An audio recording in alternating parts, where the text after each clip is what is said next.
welcome everyone back to another DeFi Raiders AMA. My name's Relentless, and today we're hosting Atikin from Mare Finance, my apologies, the native money market that just launched on Kava pretty recently. So I really appreciate you joining us. Looking forward to our conversation. So if you'd like to go ahead and give an intro and a background and kind of tell us about yourself, and then we'll get into the project. So hello, sir. It's been a pleasure to be here. And I was here for Zone Finance as well on DeFi Raiders before. So it's been a pleasure to be here. So I'm Atakan. I'm team lead of Mare Finance. And Mare Finance is basically a lending and borrowing protocol, which is a compound fork in the backend, but we innovated in tokenomics, and it's like working very well. Like it's a twice like we prove that it's a successful tokenomics version of compound and optimism before, and Kava is just it's going much better in the start. So yeah, it's exciting to be here. And yeah.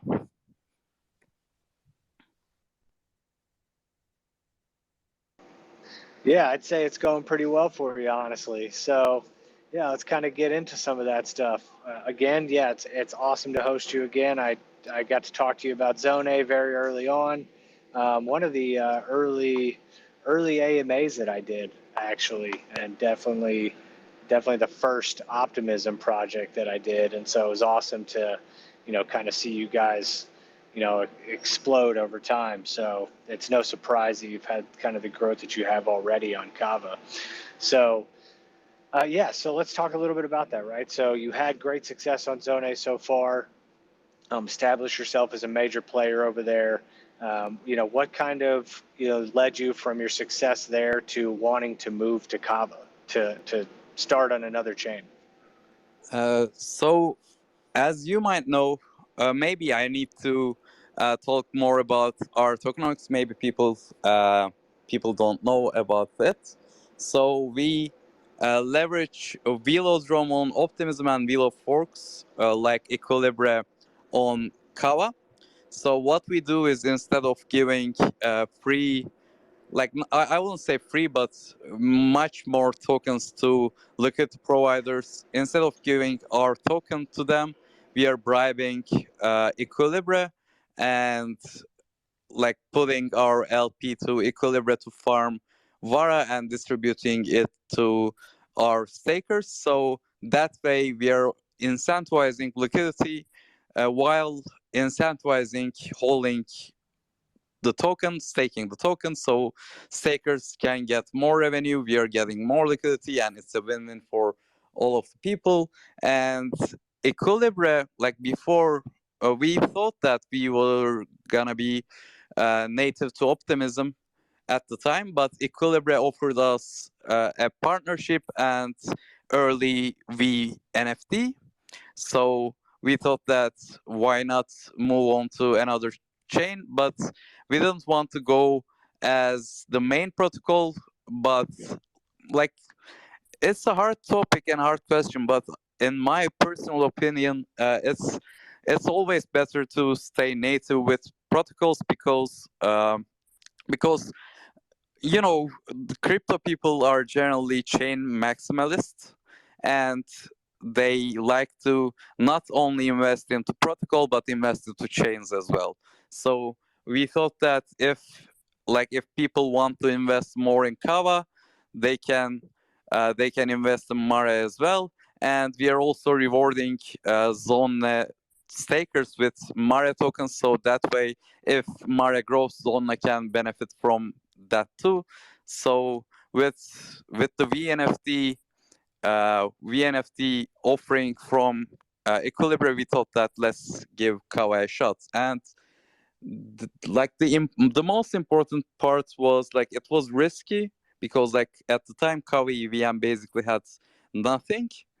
So the advantage was the first mover advantage, and it's a pretty big advantage in general.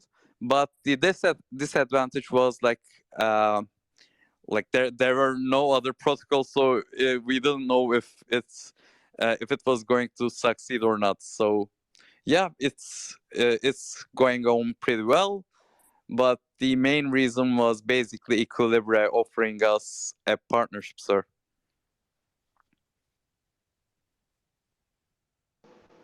Yeah, fantastic. Yeah, you kind of beat me to the punch there. I was going to let you talk about Kava and then or talk about your move to Kava and then kind of get into the tokenomics so we can get everybody the information. But yeah, excited to get into that as well. So you kind of took some of the answers out of my questions early. So but great partnership with Equilibre, by the way. I've hosted that team. I love that team. You guys are doing some awesome things together, and that's the synergies that you guys have and the flywheel that you guys are starting to kick up with the different incentives and all the things that you guys are working on is awesome. So definitely understand the first mover advantage, but obviously that huge partnership to start makes a huge difference. So yeah, let's kind of talk a little bit. I'll just kind of tell you, I kind of want to talk just a little bit about why you chose Kava, and then a couple of questions about that, and then I really want to launch into a deep dive about the tokenomics, the incentives, and some other things that you guys are doing. So first, for a move to another chain, why did you guys feel like Kava was the best place to take your platform? So yes, sir. Like at the time, we didn't, as I said before, we didn't think that we were going to go to another chain. But after, like, we basically, to be honest, we didn't know that much about Kava before Equilibra. But after learning about Kava, that it has a good narrative of bridging Cosmos ecosystem and EVM ecosystem, like we thought that it could be big. And the second big part was Kavarize program. So when you bring TVL to Kava, you get Kava rewards. Basically, they are distributing 1 million Kavas per month to the protocols that has TVL, and they're distributing based on the TVL they get. So we thought that we could, like, one, we have the NFT from Equilibrium. Two, Kava is a good narrative. If, like, they just have to build more infrastructure, but they have a good narrative of bridging Cosmos and EVM. And third, Kava Rise program can make our flywheel go buzzinga, and like it's going buzzinga like 500, 600 APR for stakers. We are distributing basically everything with stakers, other than, of course, team cut in the first 3 months, because like we don't have any tokens in the first 3 months because of vesting. But like we are able to give so much rewards to stakers while incentivizing both Mare USDC liquidity and um, the landing protocol, that we can incentivize also landing and borrowing very much. So like, yeah, these three reasons are very, very important for us to move over to Kava. But like, some other chains offered us something like this as well, but we are generally ignoring them. For example, there were like Kanto trying to make this both like Velo fork and us going over them, and like I think there was Clayton, if I remember correctly, like Conflux, and there was a protocol on Arbitrum that want us to fork there, but we thought that like it's basically fighting with Radiant Capital. Instead of that, maybe we can do something better. And like, even two protocols are very hard to get in check. Three protocols are just plain too much for now. But yeah, like, we chose Kava, and we are very happy about it. And I hope our stakers are also very happy about it as well.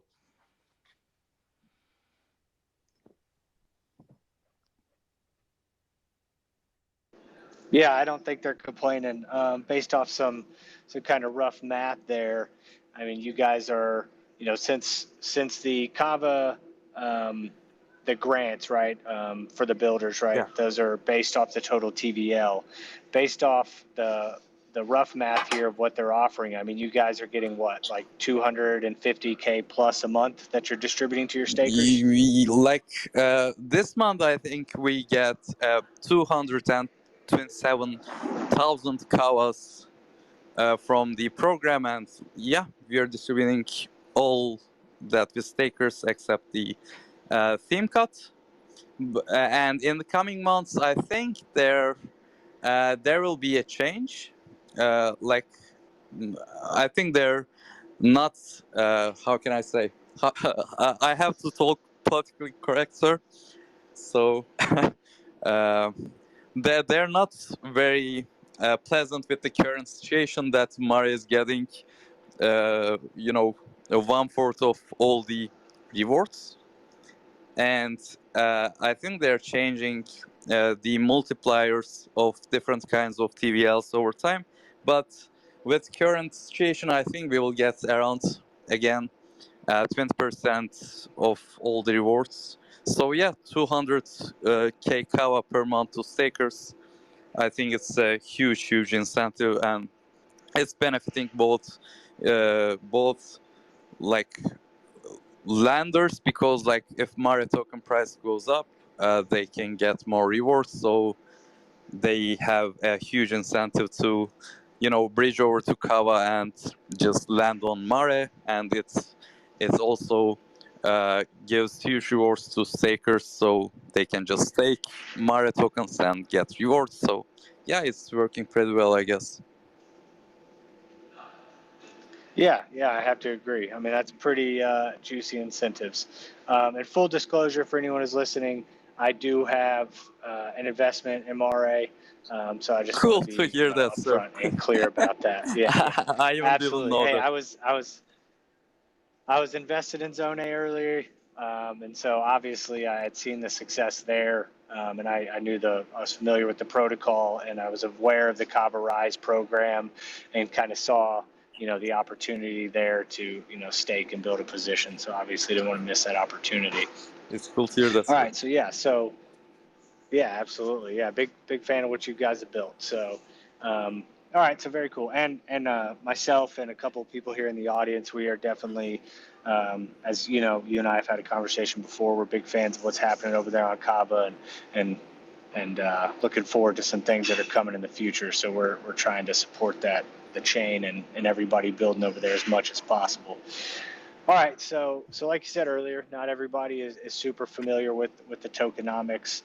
We just talked a little bit about the emissions that you guys are getting from the Kava Rise program, but do you want to kind of talk about the distribution of the tokens and then kind of like reward emissions and Yeah, things like that? yeah, of course, sir. So, so the most important part of our tokenomics is basically distributing everything with stakers. So first, I have to talk about our liquid generation events, like we did in Zone Finance. We also did an LG with Mare Finance as well, and raised 350K dollars at the time, and we put 2.5 million Mares near that and put that LP into Equilibria to farm. So the first part is this, and the second part is while we are putting our LP into farm of Equilibria, we bribe Equilibria to Mare USDC waters. So we are like bribing so much. I don't know if you saw the bribes of ours compared to other protocols. Like we I think we bribed for 8K dollars last week, and like right now it's about 40K or something. So we are bribing Mare USDC voters, and they vote for Mare USDC, and we put our farm to Equilibre to farm Vara, and we are distributing that Vara to our stakers. So the second part is this, and that way, while we are incentivizing liquidity, we are also able to put a demand to our token. And the third part is, our protocol is not just this flywheel. We are like in the main protocol is landing and borrowing protocol, and this protocol also gets revenue from borrowers. So we also distribute these revenue with stakers. So that way, normally without the Kava rise incentives, stakers have two different kind of revenue stream. One is coming from Equilibre, from Vara farms, and second is coming from protocol revenue. And in the first 2-3 months, we are expecting to have Vara rewards being much more than protocol revenue. But after 3-4 months, generally protocol revenue is the main revenue stream for our stakers. And like as I said before, we are also distributing the coverized incentives with stakers. So right now, stakers have 3 different revenue streams, and in the protocol, we are like there's supplying APR for lenders, and there's reward APR, which is Mare token, and we are emitting, like based on our documentation, we are emitting some tokens to lenders and borrowers to use our platform to be the prime liquidity market on Kava EVM. And this whole like, how can I say, this whole scheme of emissions giving and rewards giving makes us like maybe the best tokenomics for a lending protocol. I don't know if there are some other forks going on in other chains that like we don't know them, but they're basically copying us. I think it's working pretty well, and this is basically the secret to our success. So yeah. Yeah, very cool. Yeah, you do. You have a very impressive rewards distribution over time. I mean, with what you got 100 million max tokens, correct? And that's going to be, Yeah. you guys are emitting those rewards over what? 3 years. 3 years, yeah, right? 3 years. Yep. So, and then that on top of what you guys are doing with the VARA rewards and other people, your other partnerships and the other awards. What else are you kind of looking at as far as other partners for emissions as well? So I think I'm not sure if I understand the question correctly, but I will tell some things, then maybe you can correct me or cut me.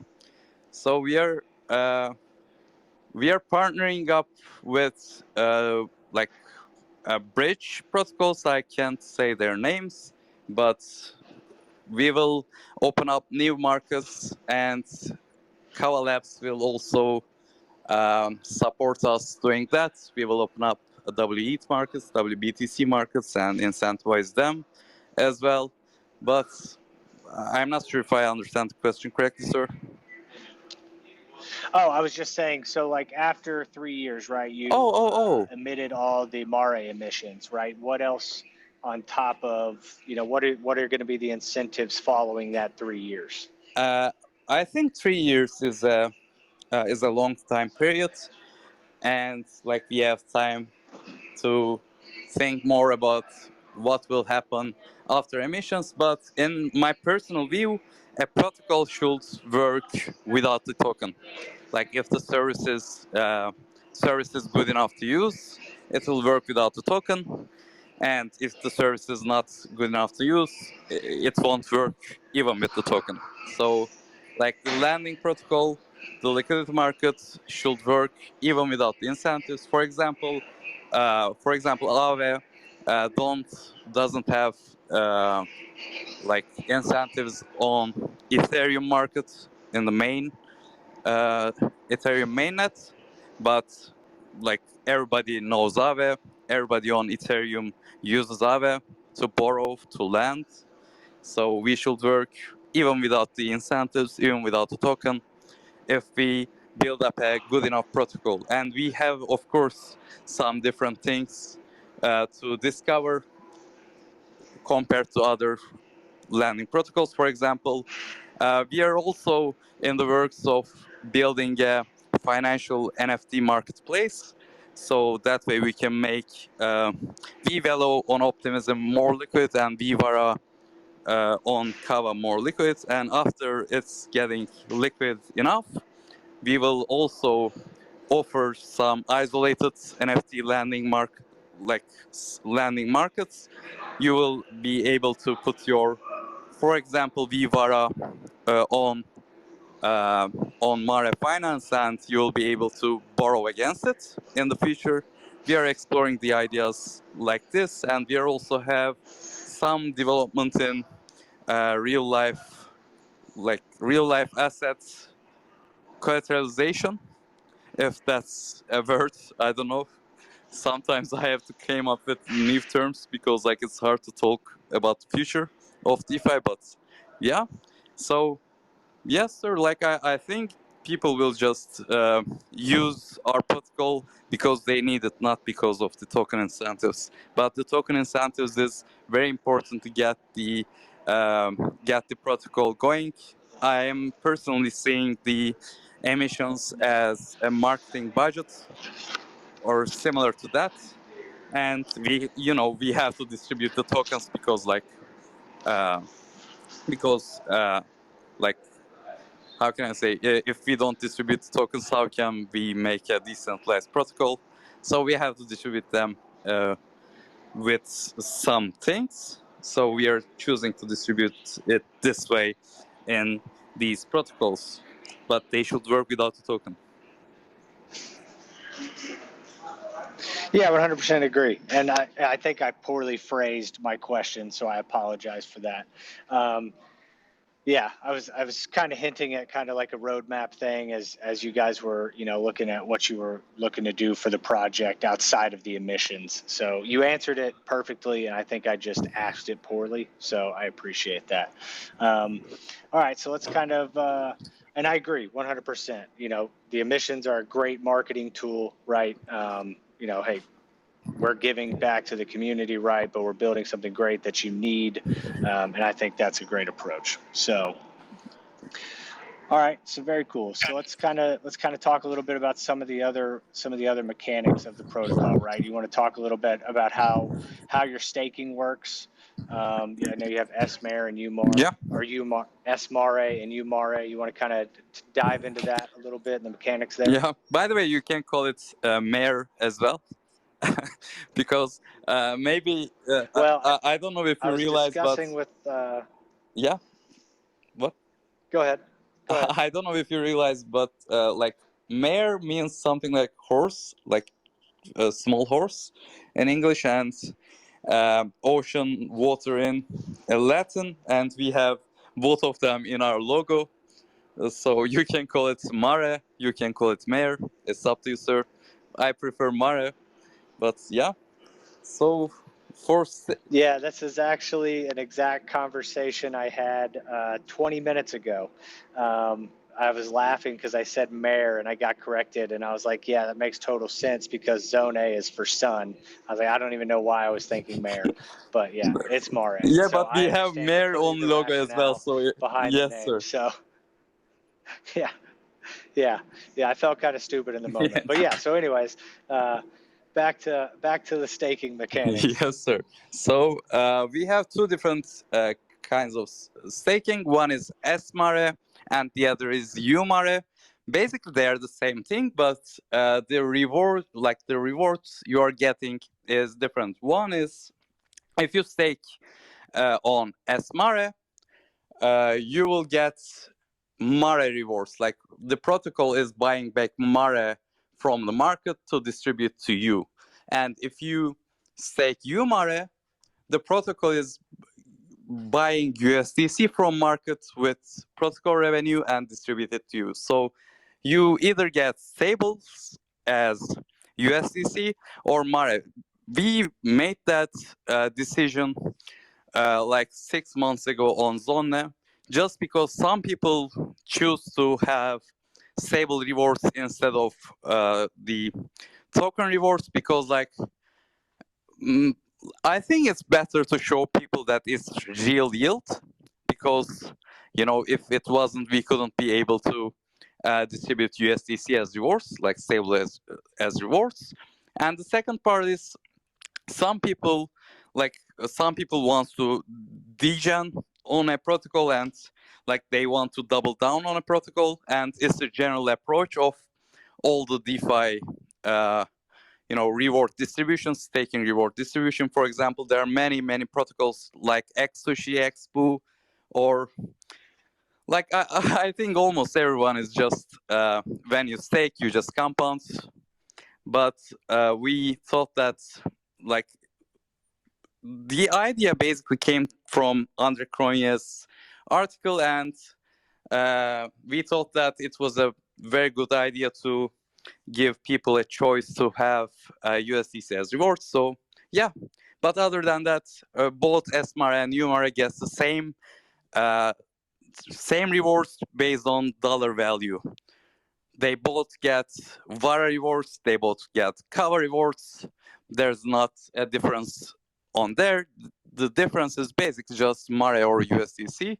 And there's a 1 week unstaking period, because we are distributing the rewards weekly.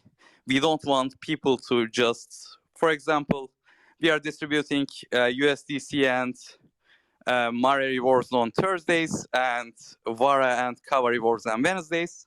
And we don't want people to stake like in Tuesday evening and unstaken like after Thursday night, just after they get the Mare or USDC rewards and unstake and leave the protocol. We don't want that to happen. So because of that, there's a 1 week unstaking period. Other than that, it's basically liquid. Yeah, this is the staking mechanism of us. All right, very cool. Hold on 1 second. I have a fighter jet flying over top of me. So it's really loud. 1 second. Hopefully you are not on water. No, I'm not, but this is super distracting. Hold on 1 second.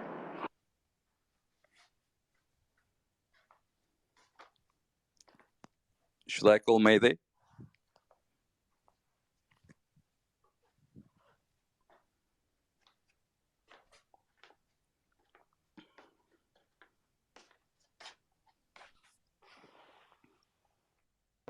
Man, they chose a terrible time for taking off.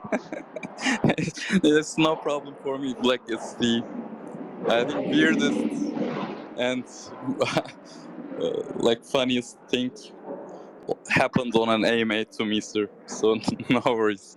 Yeah, this is usually a daytime thing, and that's why I'm always like, I'm a host these. This time is a good time back in the States, and like some other times, this isn't usually a thing. And it's like they decided to, without revealing too much about where I am, what I'm doing here, but they are deciding to basically run an entire training exercise, it seems, right now. But anyways, I appreciate the great breakdown. Yeah, I know, right? What else could happen in an AMA? Yeah. This might be the first time we've had a fighter jet fly over in an AMA. So hey, Yeah. it's a good time to be first for everything. But yeah, I always liked your 1 week kind of lockup period. Without it gives an opportunity to stake and help with the protocol, but also give people an opportunity to be able to eventually get out if they need to be without in first we didn't want any lockups, but like to just prevent just-in-time stakers, we had to do it, sir.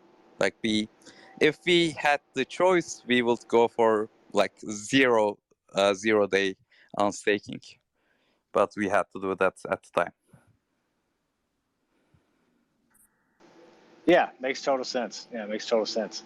And I like what you guys are doing with the offering the USDC as well as the Mare. I know a lot of people want to see, returns in stables, and even though they could go and swap, there are a lot of people who don't even want to go, who don't even want to do that. You know what I mean? So Yeah. it provides ease of use too, which I think is such a big aspect for a lot of these things. It's just simplifying it for the end user, which I think is great. So, all right. So very cool. All right. Well, let's see. I know we've talked kind of through all your tokenomics, and the staking and everything. It's not super complicated.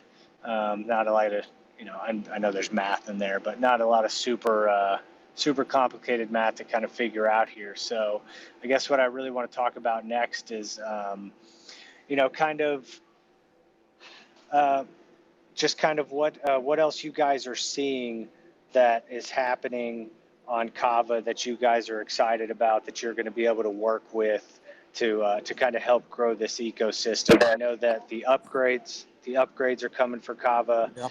relatively soon, which is going to provide a huge boost to the ecosystem. But kind of what else are you guys seeing being built that you guys are excited about that you think will help you grow? So I think there are three things here. So one is better infrastructure. For example, Chainlink contact us about going on Kava, and in my eyes, if Chainlink comes here, there will be many other protocols and companies that come here just because, like, getting the Chainlink shows the world that it's a serious blockchain, and it's a serious place to be. So one is infra, and we are talking with other infrastructure providers as well, like Snapshot, to build governance, voting on Kava, etc.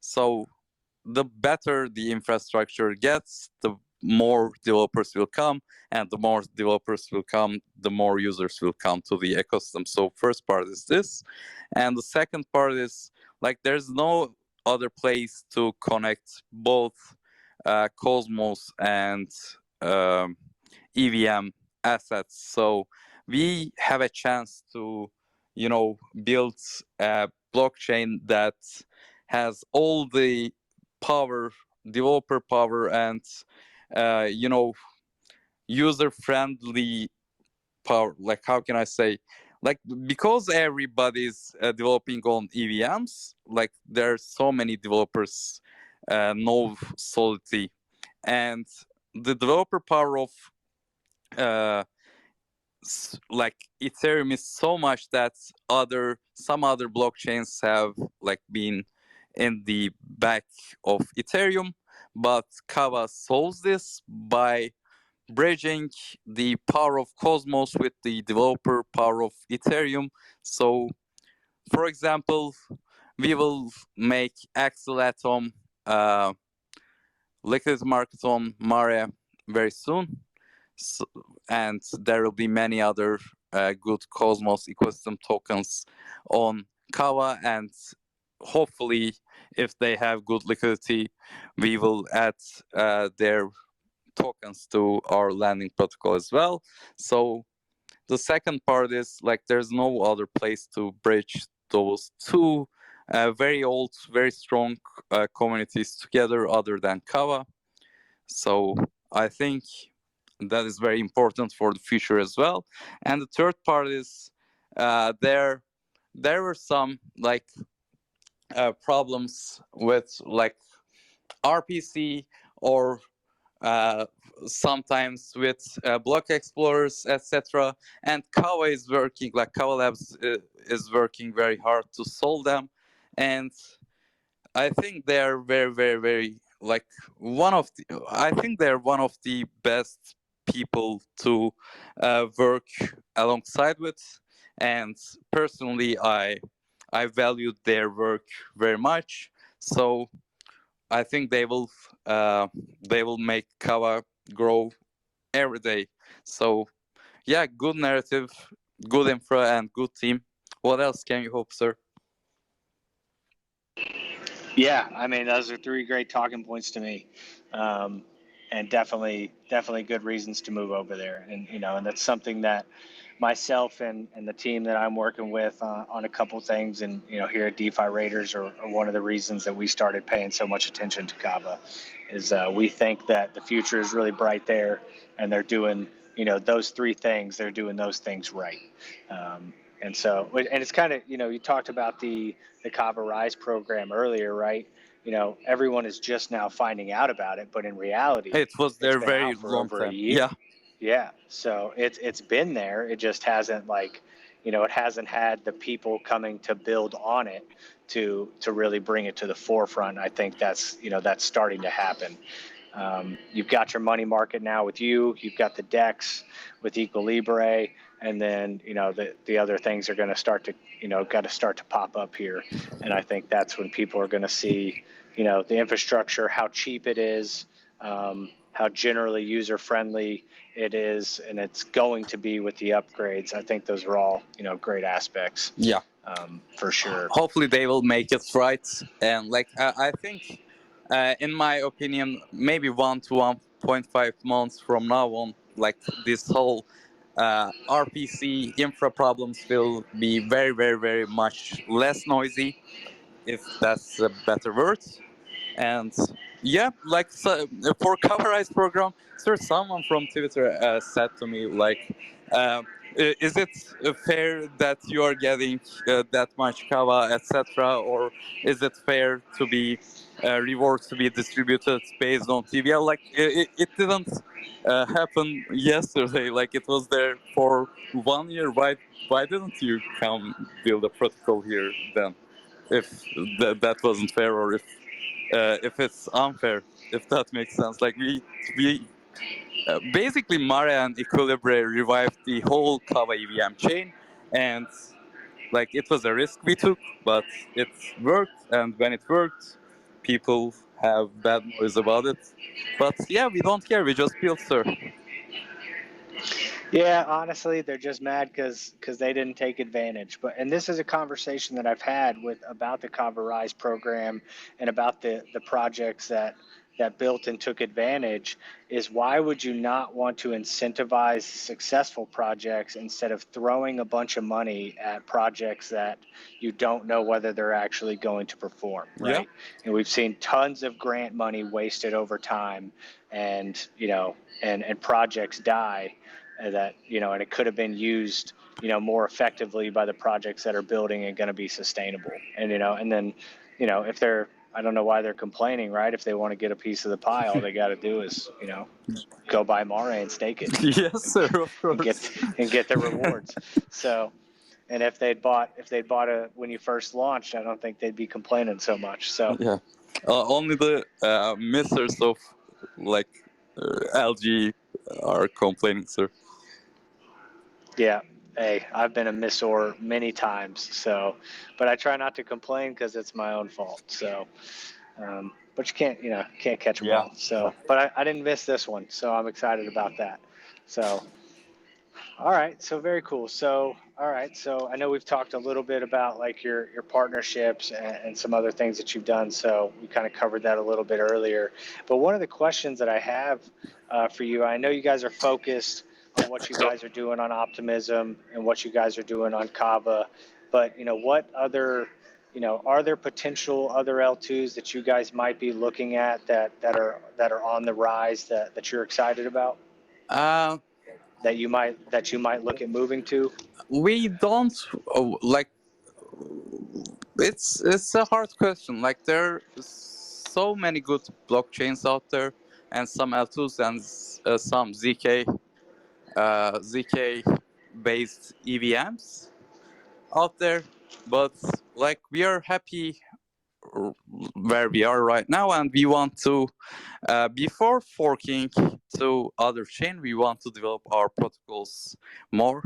Like there are a lot to do with our protocols, with our liquid markets, and we want to first explore more things before moving out to another chains, because forking is not hard.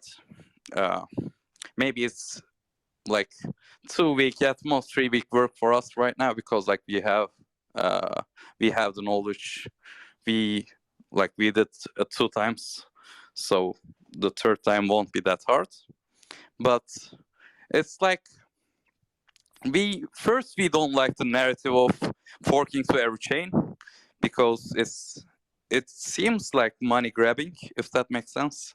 Like, it's easy to do, but what we are gonna do, like making an LG in 100 different chains, like it doesn't seem very well to my ear, to be honest. uh, and second part is, like, for every chain, you you have to, you know, get aligned with the community. You have to know the community more. You have to listen to them. You have to be friends with many people, not just a community, but also other teams as well. You have to work closely with the main thing, like OP Labs or Kava Labs. Uh, like, it's not a hard job to fork the protocol. The hard job is to gain the trust of people, if that makes sense. And I think forking to every chain is uh, not not aligned with those ethics, and we want to uh, make more different things. For example, as I said before, we are building an financial NFT marketplace. Maybe this is the first time I'm saying this, by the way. I'm not sure if I said this in any other place. We're like just going to have only financial NFTs in a marketplace like OpenSea.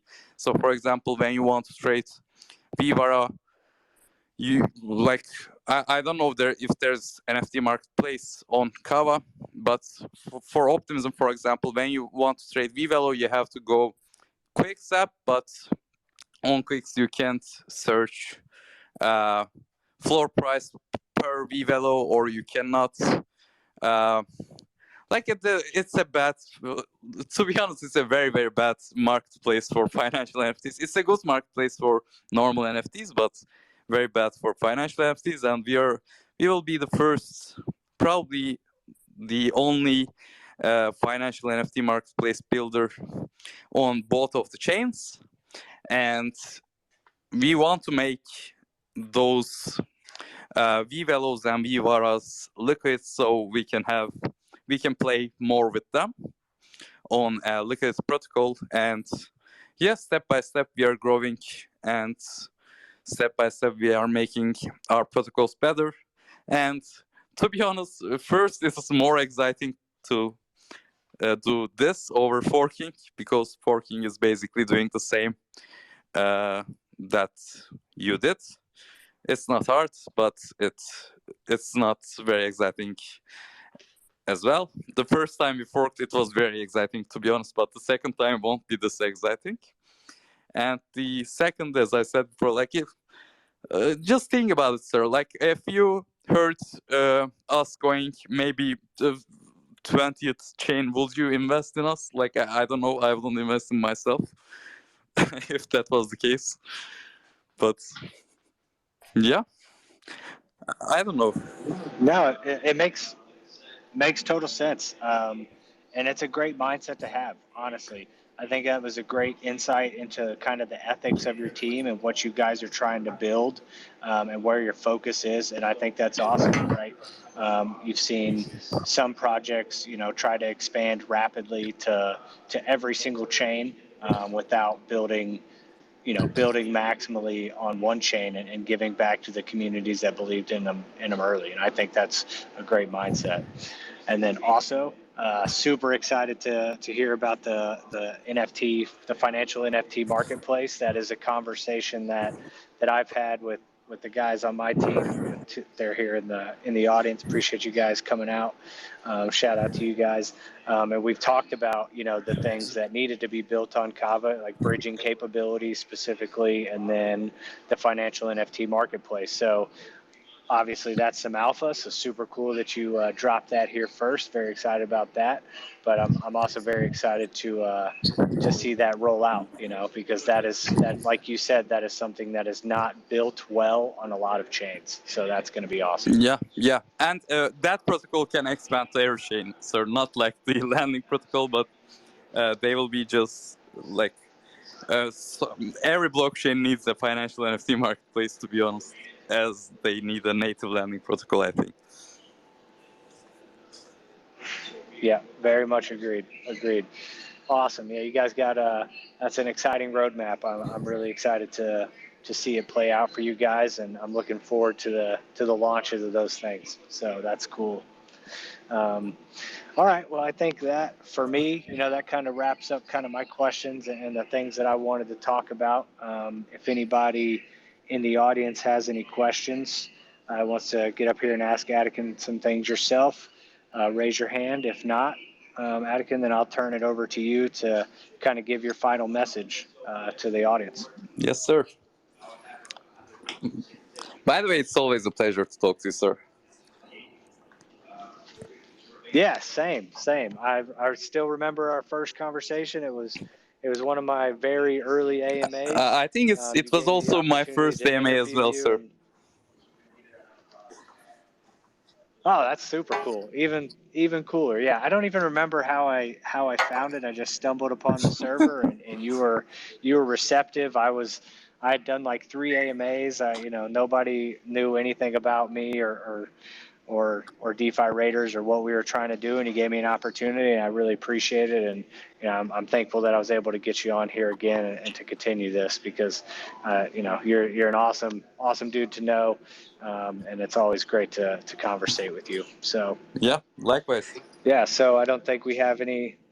I appreciate that. Yeah, so I don't think we have any questions. So I just want to turn the floor over to you and kind of let you put out your whatever final message you want about the project and whatever last words you got. Yeah, so it's always a pleasure to talk, and this thanks for all to coming here, listening us talking about Mare and Kava. It's like without the community, the protocols are basically just different numbers of codes. So yeah, without you, we are not. How can I say? We are not alive, sir. So yeah, thank you for being here. Thank you for being part of this huge community, and thanks to DeFi Raiders for inviting me again to another AMA. Thank you. Yeah, absolutely. Thanks so much. I look forward to talking in the future. Yes, sir. See you. Ciao. All right. Take care. Have a great night. You too. All right. Thanks so much for tuning in, everyone. This has been great. Really appreciate your time and support. We couldn't do this without you. If you're hearing this right now on YouTube for the first time, please hit that like and subscribe to help us expand our reach. Once again, I'm Relentless from DeFi Raiders. We'll see you next time.